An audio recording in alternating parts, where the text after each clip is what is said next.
Bonjour, on est très heureux de C'est vous normal. accueillir pour présenter la transformation et le succès de la transformation du réseau après-vente de PSA autour de son programme de relations clients au sens large CRM.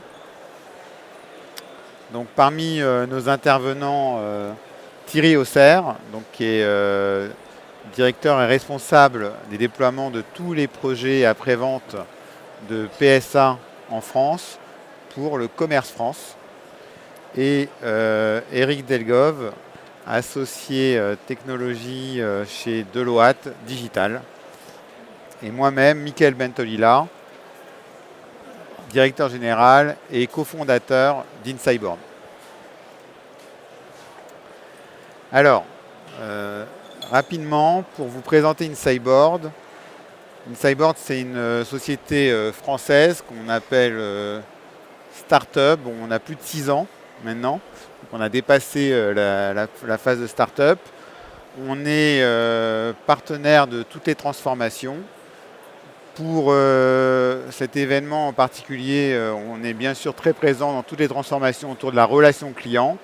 Et par exemple, sur l'Apps Exchange de Salesforce, on est numéro 1 des solutions d'adoption et des solutions de transformation. On a reçu le label Scorefact en 2019 et contribué à la création d'un nouveau segment qui est le segment du Gartner, donc créé par le Gartner, qui est le Digital Adoption Solution. Ça veut dire la digitalisation de la conduite du changement. Et vous verrez comment on se positionne en acteur qui industrialise et rend la vie des collaborateurs plus heureuse. Alors, qu'est-ce qui se passe chez les collaborateurs dans les entreprises aujourd'hui? C'est un schéma que vous connaissez sans doute. C'est qu'il est au milieu d'une multitude d'applications business. Il est au milieu des grands éditeurs qui portent la transformation, SAP, Salesforce, Oracle, tout type de transformation. Donc dans une expérience très silotée, et pourtant il doit les réussir. Et associé à ça, énormément d'outils dits d'engagement, qui eux aussi en fait sont très fragmentés. Donc on va retrouver du Yammer, du Chatter, selon les types de projets. Également, selon les types de projets, on va retrouver différents outils d'adoption. Donc on va avoir pour la formation du learning autour de, bien sûr, Trailhead, et puis du user guide autour de WalkMe. Et puis on va avoir énormément d'outils dits analytiques, qui aussi d'ailleurs sont très silotés selon les éditeurs, à part des outils comme la BI avec Tableau, qui vient d'ailleurs d'être acheté par Salesforce. Et ça, c'est la vie quotidienne d'un collaborateur qui donc au quotidien vit plusieurs transformations en même temps, parfois à une journée d'intervalle. Et là, j'aime pas annoncer des mauvaises nouvelles l'après-midi comme ça, mais on se retrouve du coup avec des transformations mises en danger par cette expérience fragmentée et une courbe d'adoption plutôt dramatique, c'est-à-dire qu'après les déploiements, la courbe d'adoption n'est pas du tout celle qu'on aurait souhaité, elle est plutôt en chute libre. Parce que, qu'est-ce qui s'est passé? Donc, petite histoire, tous les moyens de l'entreprise ont été mis avant le déploiement, jusqu'à la formation des collaborateurs. Donc, dans des populations, par exemple, très commerciales, comme pour les projets Salesforce, je ne vous cache pas qu'en France ou dans le monde, la moyenne du turnover est de plus de 23%. Ce qui veut dire qu'au bout de 2 ans, une fois que le déploiement est passé, je vous laisse faire vos calculs, mais plus de 50% de la population n'a pas été onboardée dans le projet.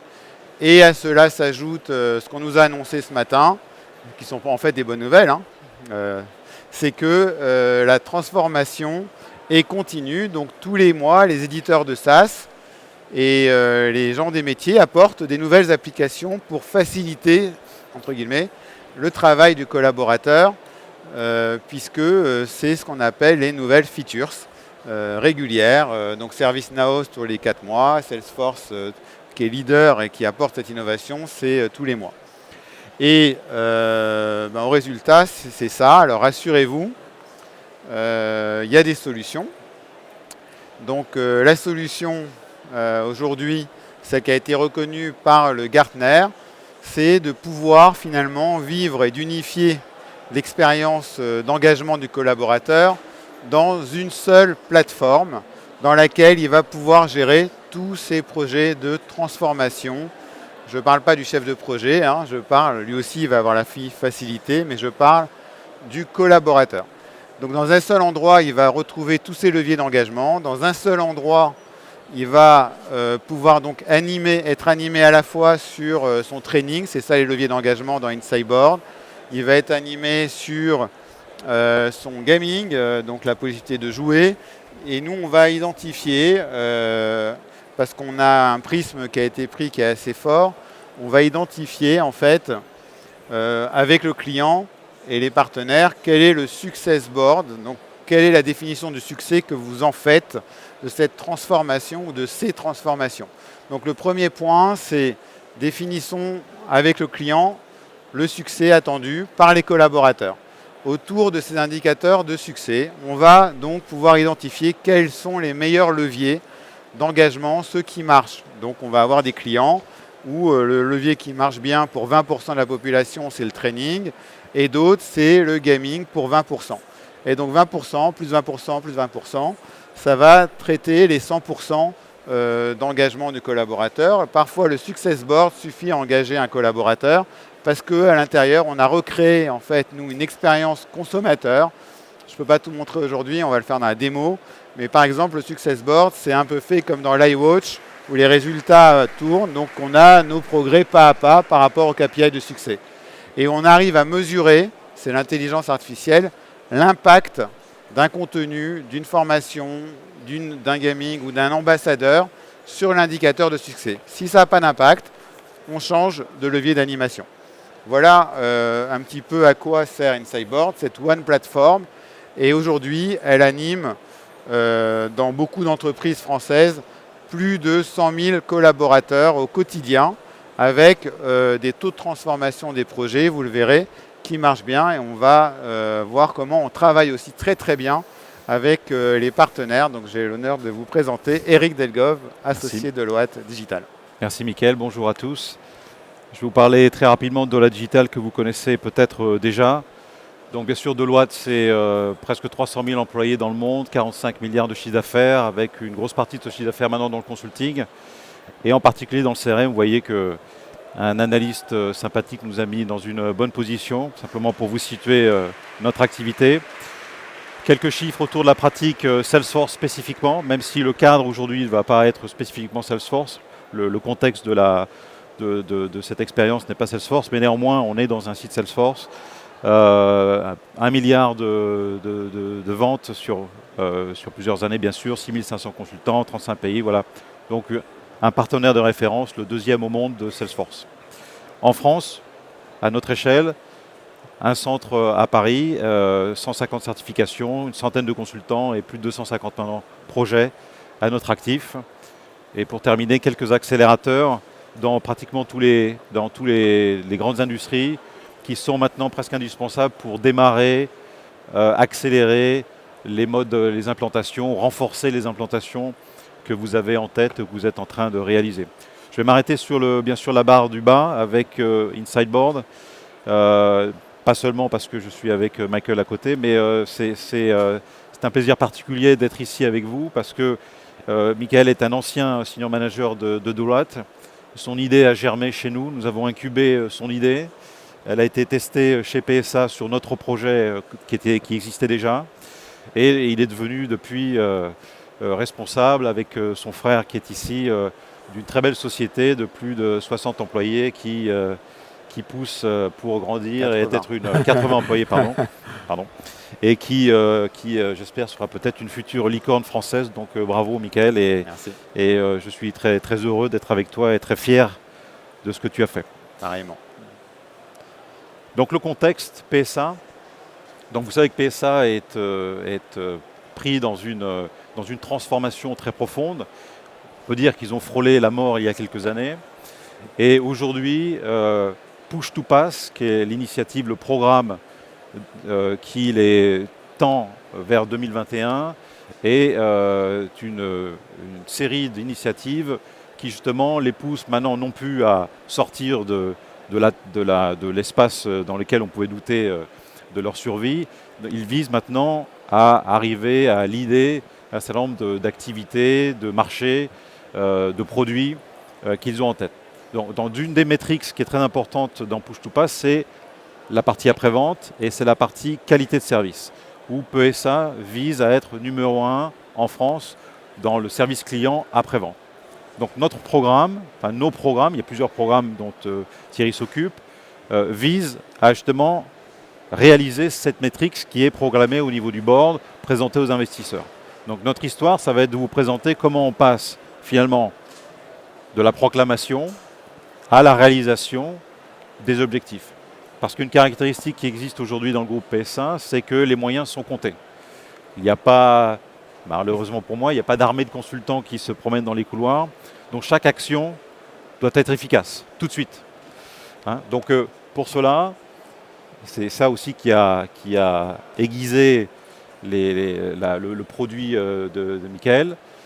Pour cela, on s'est doté d'un outil qui accompagne et s'assure que tout ce qu'on prêche, tous les programmes qualité que l'on va essayer de dérouler dans le réseau, donc réseau de toutes les marques, DS, Peugeot, Citroën et bientôt Opel, toutes ces actions aboutissent à l'objectif du premier coup. Voilà. Donc on va vous présenter tout ça avec une démo à un moment qui est la partie la plus intéressante, vous verrez, pour vous montrer à quelle tête tout ça a. Thierry, une question. Donc du coup, par rapport à ce contexte, qu'avez-vous mis en place à la prévente? Les premières choses que nous avons mis en place, ce sont les standards du constructeur, ne serait-ce que pour améliorer le parcours de la prévente. Pour ce faire, nous appuyons sur les outils digitaux pour améliorer la transparence, l'expérience et l'expérience client. Exemple, la prise de rendez-vous, l'ERP du constructeur, la dématérialisation de la facture et l'utilisation des forfaits d'entretien. Et donc par rapport à ces programmes, quels sont vos enjeux concrètement? Comme disait Eric tout à l'heure, en fin de compte, le premier enjeu, c'est d'être d'ici 2021 le premier constructeur pour la satisfaction client, qui correspond à peu près à l'équivalent du NPS pour les entreprises. Ouais. Pour être ce premier constructeur, en fin de compte, il nous faut, dans un premier temps, harmoniser le process après-vente des trois marques, c'est-à-dire Peugeot, Citroën, DS, assurer une cohérence entre tous les programmes de la prévente, ce qui n'est pas forcément une mince affaire. Accroître l'adoption, comme tu l'as indiqué tout à l'heure, et pérenniser en continu l'usage des outils du constructeur. Comme tu l'as dit, en fin de compte, il y a un fort turnover. Il faut s'assurer que la pérennisation et le transfert de connaissances s'effectuent régulièrement et correctement.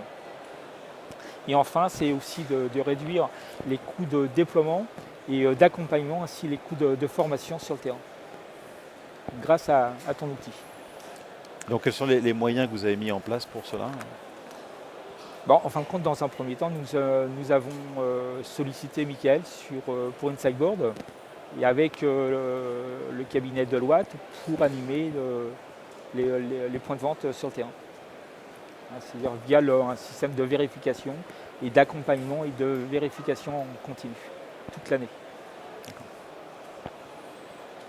Alors, le ROI, Thierry? En fin de compte, à ce jour, l'objectif du point de vente est plus de 30%. On a fait une économie sur la préparation, formation et déploiement de 30% et on s'aperçoit qu'au fil des années, ça augmente. Un gain de temps également pour l'animation et pour la documentation, parce que toute la documentation se retrouve sur une sideboard et il n'y a plus besoin de faire des sorties papier, de les expédier au point de vente et que ça reste sur le bureau. Et de cette façon-là, tous les collaborateurs ont accès à leur propre documentation.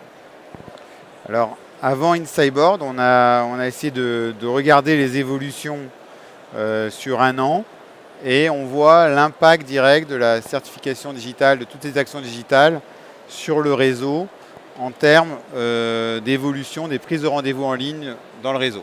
Donc quand il n'y avait rien, il y avait...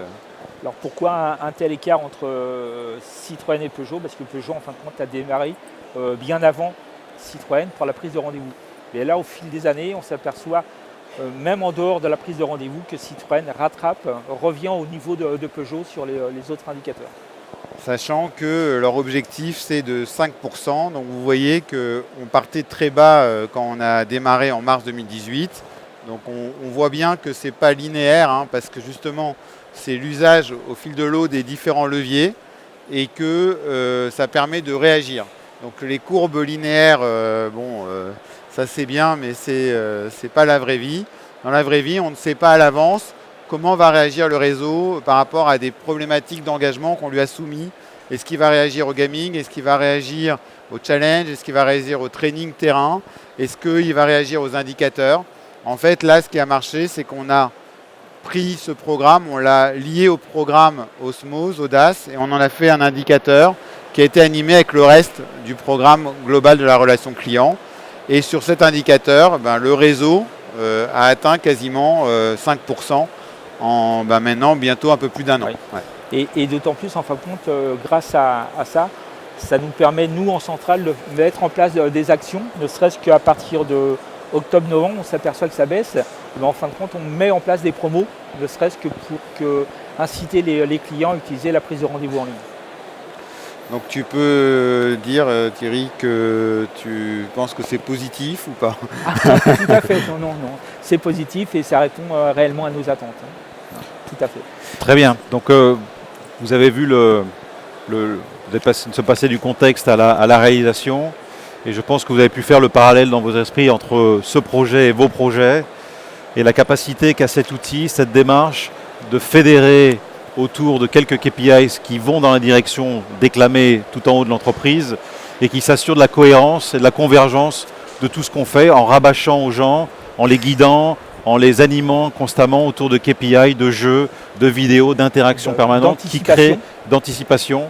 Et en plus, oui, avec un apprentissage qui est créé dans la plateforme, qui leur permet de s'aider tout seul au bout d'un moment. Et puis nous, en centrale, en fin de compte, ça nous permet aussi d'avoir une meilleure réactivité. Tout à fait. Et de faire des plans d'action, d'aller voir directement le point de vente qui commence à descendre. Voilà. On a, pour être transparent, sur tous les clients, ça ne monte pas comme ça. Ouais. Il y a des hauts et des bas. Et c'est effectivement avec les clients qu'on se pose et les cabinets, on dit voilà, qu'est-ce qui se passe. Parfois, l'indicateur est mal choisi. Parfois, c'est des problèmes de gouvernance, mais on essaye de voir là où ça marche pour ne pas perdre le soufflet, là où ça marche, et le reproduire jusqu'à atteindre un niveau satisfaisant. Voilà. Et le ROI est plutôt parlant. Ouais. Sur des périodes d'abonnement de 5 ans chez nos clients, on a un ROI de x7, un taux d'adoption qui est x2, x3 par rapport à ce que veut le client. Et puis les moyennes gagnées sur les taux d'animation et sur le key user. Excuse-moi, Eric. Ouais. Et voilà, donc c'est pour le consultant que je suis, ce sont des chiffres très gratifiants. Montrer qu'on a un véritable impact sur les choses avec la plateforme. Et je pense que vous pouvez encore une fois faire ce parallèle avec vos différentes initiatives qui courent toujours le risque de partir de manière désordonnée, mais qui ont toujours besoin d'un chapeau. Ça peut être le chapeau qui met en cohérence tous vos efforts et qui anime à partir d'un seul point tous vos utilisateurs surtout. Voilà. Autre chose qu'on a oublié tout à l'heure, lorsqu'il y avait les indicateurs du propre au point de vente, c'est-à-dire que le point de vente peut se comparer à sa zone, par rapport à ses autres collègues, se comparer à l'ADR et se comparer aussi à la France. Et ça, rien que ça permet aussi au point de vente de booster. Alors, donc vous avez vu qu'on peut aider avant, pendant et après. Vous avez vu qu'avant même, on fait gagner énormément de temps, d'énergie, et surtout ça continue. Évidemment, c'est toujours bien d'être avec des partenaires. On ne les cite pas, mais il y en a dans la salle parmi nous. Et puis il y a notre partenaire éminent Deloitte. Ce qui est certain, c'est que aujourd'hui, en dehors d'Insideboard, il ne faut pas laisser tomber le collaborateur. Thierry, on voudrait faire une question pour toi et des questions pour la salle. Il vous reste à peu près 1 minute 30. Qui est-ce qui aurait une question?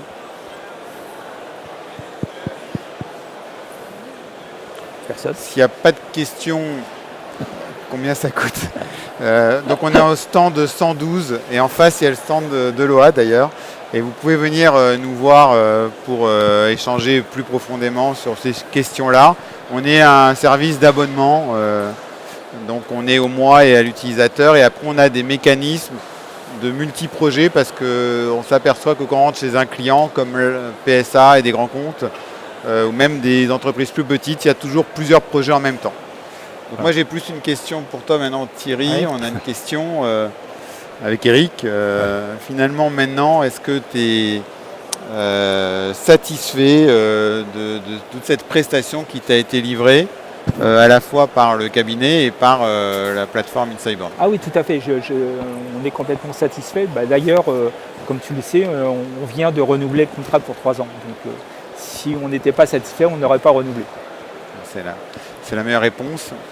Et les collaborateurs, d'ailleurs, ils en pensent quoi? Alors les collaborateurs, en fin de compte, ils se prennent au jeu.